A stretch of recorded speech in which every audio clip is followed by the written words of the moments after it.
problems, and so she goes to work in the local chicken plant. And those of you who live in Arkansas, you know what the chicken plants are around here.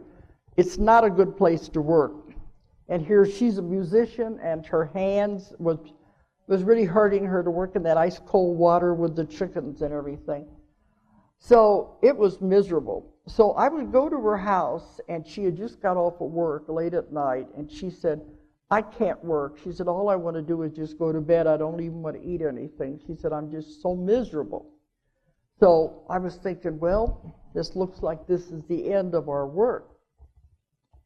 Now, when we were working with Brenda, he kept telling me, Nostradamus kept saying, you're going to need a drawer of horoscopes, an astrologer, a drawer of horoscopes, because we're going to get into astrological dating. That was the only way he could date something. And I didn't know astrology. Brenda didn't know astrology. So he said he tried to do some of this, and she couldn't figure it out because she didn't have the background in her mind. He said, you're going to need a drawer of horoscopes. But he said, you will find who you need. Within a week, I was at a metaphysical meeting. This young man, John, walks in, and he said, I don't have any idea why I'm here, but I had to be here for some reason. So when he found out what I was working on with the Nostradamus material, he told me he was an astrologer and had always been fascinated by Nostradamus. Now, where could you find somebody like that in Arkansas anyway? So he thought it was fascinating. He wanted to sit in on some of the sessions. So he'd sit there with his ephemeris, looking up the dates and things and trying to communicate with him about the dates. Well, anyway, when Brenda said she couldn't work anymore, I go to John and I tell him, this looks like to me this is the end of our story. We can't go any further. She can't work. And I said, I'm not going to force anybody to work. I don't work that way. But I said, looks like it's the end of it. And he said, why don't you put me under and see if I can contact him and I can communicate as one astrologer to another. And I said, oh yeah, I've done the impossible 3 times. You want me to do it again?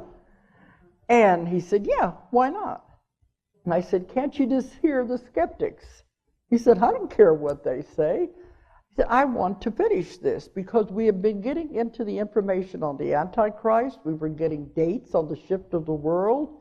We were getting into some very important things. He said, I must finish this. I didn't know at that time he was getting ready to move to Florida. People were always moving in and out of this whole project.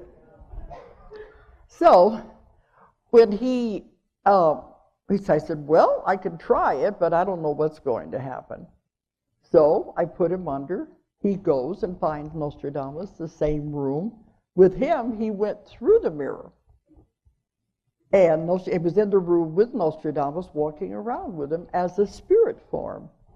And Nostradamus would pull charts off of the shelves and lay them out for him to look at, and he would explain astrological dating.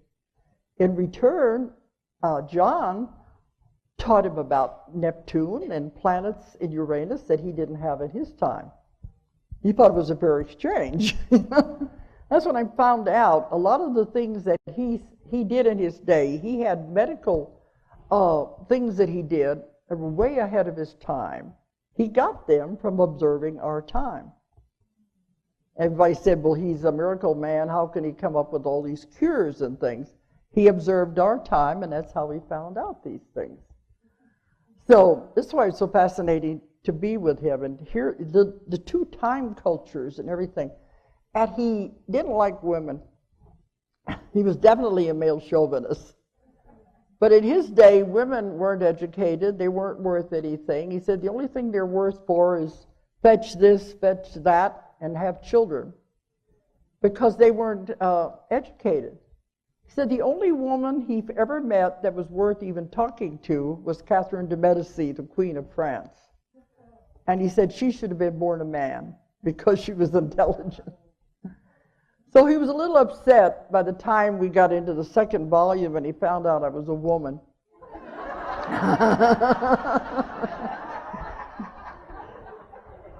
He said he'd always perceived me as an energy. I said, all right, I'll just think of you as a future woman. We won't worry about it. But anyway, it's turned out to be volume 2 of the Conversations with Nostradamus was John's work, and with the astrological dating and what he found. And we were able to get the maps for the shift of the world. We got a lot of information about the Antichrist. We did an extreme amount of work during that time. One thing that was fascinating is John had always had this affinity for astrology. He just did it immediately, and he could never figure out how he got into it so easily. I did a past life on him. He went back to his last life before this one. He was in Germany during the time of Nazi Germany with Hitler. And Hitler at that time, during the Second World War, was calling in psychics and astrologers to help with the Second World War. If any of you know about that or not, I found it all to be true.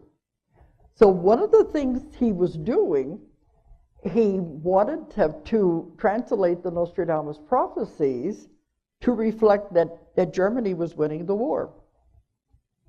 So John was an astrologer during that time. So he was recruited to work for Hitler in the translation, and he wanted them to corrupt the quatrains, corrupt the prophecies to reflect that Germany was going to win the war. And then they made these into leaflets, and they dropped them all over the different countries they were conquering. I found out all of this really did happen. But he ended up dying in that war because there was, in that lifetime, being shot because he wouldn't go along with what was happening. But to me, it was like karma coming around. Because in that lifetime, he was helping the second Antichrist, Hitler. In this lifetime, he was helping to defeat the third Antichrist by making the prophecies correct, or before he had corrupted them. See how karma comes around. It's amazing, these little pieces that all fit together. So anyway, we worked with John about 6 weeks, and he kept saying he was going to move to Florida, and was trying to get all of the astrological stuff done that I could possibly get done before he leaves. So finally he goes. He goes to Florida, and after he was there, I wanted to make sure everything was accurate, and I kept sending him the manuscript and the parts about the astrology to make sure it was correct. And finally he told me it doesn't make any difference because he said, I'm dying. And a lot of people, since the books have come out, wanted me to put them in touch with John so he could do their charts. What happened, after he was only there about a year, and he died of AIDS, and he was only 36 years old. And he was in the nursing home when he died. And so I dedicated the second book to John. And I said to him that, and they told me on the wall by his bed, he had the dedication taped to the bed, to the wall. To him, it was one of the most satisfying things he had done in his life to be associated with this project. Maybe that was all he was supposed to do. Maybe that was why he had to leave so young. Who's to say? There's so much weird things that happened with this whole thing. But he did die at 36 of AIDS. So that was the second volume, dealt with the dating and the prophecies. Well, after that, I thought, well, surely I'm done. Those were the first 2 books that were published. But I had about 400 other prophecies that had never been translated. I want to finish what I start. So I thought, well, let's see what we can find. So I said, let me try this on all of my subjects that I knew could go into deep trance. So I began going to their houses, and I never told any of them what I was working on. I just said, we're just going to try an experiment. It ended up, before we were done with all of this from beginning to end, was 12 different people. So if you had just one, there's always a chance of hoax. There's always a chance of something not being right. But when you got 12 people involved, they are all saying the same thing. They're all seeing the same man in the same room, working with the same mirror. They are all repeating the same scenario of what's going to happen to the earth. There's got to be some truth in it, because none of them knew what I'd found. They didn't know what I was working on. So I ended up writing volume 3. And volume 3 was finishing up all of it with all the other people that I could find. So it's quite a fascinating story, but here we have 1,000 prophecies. There's no way you could put them all into one book. It's impossible. But he told me, focus on the time now, not the past. I put some of them in the books about the past because I wanted to show his remarkable use of symbolism and how you could figure out what he meant. Down through the ages, people can only figure that out after it happens, not before. But here we were getting it all, and it's wonderful the way his mind works. He uses a lot of Greek mythology and Greek history. To him, he said, I'm appalled at your lack of education. He said in his day, to know Greek history and Greek mythology was a sign of a well-educated man. And he said, you don't even teach it anymore. He said, in the generation before you, it was required teaching. Now, I had some in school. We had the Iliad and the Odyssey, and that's about it. I don't know if they even teach that nowadays. In high school now, if they still teach even that much. And we knew some of the gods and the goddesses. But to him, that was a mark of an educated man, and that was what they focused on. So, in the prophecies, he would use this. But that way, the Inquisition wouldn't know what he was talking about. They wouldn't know the comparisons he was trying to make. So, like different events in history, he would tell me, you go look up what that is, and you'll see the comparison I'm trying to make. One that I do like to say is in one prophecy, he uses the words Mysia, Lycia, and Pamphylia. It sounds like gobbledygook. But he said those are names for ancient Greek countries and cities. You look up and see what they're called today, and you'll see the part of the world that I'm referring to. Can you figure out what part of the world it is? The Middle East. They're the names for the countries around the Mediterranean and the Dead Sea, and all those areas now where Iran, Iraq, and all of those are. Now, who would know those things until somebody's really telling you who wrote that? And that's the kind of thing that kept coming up. And all kinds of legends that he made comparisons to people in our time, leaders in our time, and different events. And it all went along with the way his mind was working. When he would mention Hermes, or Mercury, the gods, he was referring to communication. Anything dealing with communication. When he would talk about Vulcan, the god, he was referring to war, because the fires had to be that hot to make weapons. And the Vestal virgins were talking about the atomic bomb, because they were the virgins who tended the eternal fire. See how his mind is very complex. That's why nobody in 400 years could figure out what he was saying, because they couldn't understand the way his mind worked in that time period. And even when I was on the filming for the History Channel, they said, we don't understand his use of anagrams because it didn't follow the rules. I said, that's because you don't know how he was writing. In his time period in France, anagrams was a big pastime. And they loved making them as complicated as they could. So they changed the rules that are normally done with anagrams. And that's what he had in the puzzles. And that's when I told him when we did the filming, I said, he's not using the rules we use nowadays. But isn't this fascinating? You see my curiosity where all this was going. So anyway, Through all of these people, we finally got the whole story of the scenario of what was going to happen to the earth. Now, many of these prophecies have come true. The books came out in 1989. They've been reprinted, I don't know, 10, 20 times anyway. There's had to be hundreds of thousands of copies. They've been reprinted. What I'm working on now, I'm thinking of trying to condense them down into one volume. That's going to be a big job. They've been working on it. What do you pick out to throw away? Even when I was writing volume 3, and I'd say, well, should I leave this in or not? I decided to take it out, and here it would come true. So it's hard to pick what to choose. So it ended up that I thought, well, let's condense it down. A lot of the things have come true.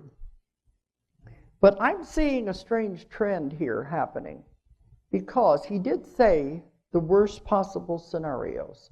According to his scenarios, by the end of the 1990s and beginning of the 2000s, we should have been in a full-fledged war in the Middle East with the Antichrist, and it would have been the worst thing that could possibly ever happen to the world.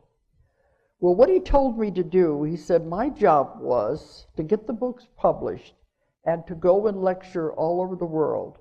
Said you've got to tell people how they can use their minds to keep these things from happening. Said you don't know the power of your own mind. If you focus on anything, it's a law of attraction. You bring it to you. But he said, if I show you the most horrible things you can do to yourself, the worst case scenario, and you focus on the opposite, that can be your reality. He wanted us to focus on peace and love and keep these things from happening. But he said, if one person's mind is that powerful, imagine the power of group mind. That you have to go to groups of people. If you can get groups focusing on the opposite of what he saw, he said group mind is so powerful, it's not only multiplied, it's squared. The power is tremendous. So I was, after the books came out, I traveled all over the world. I would lecture all day long. Sometimes I'd lecture for a week, every day on a different part of the prophecies.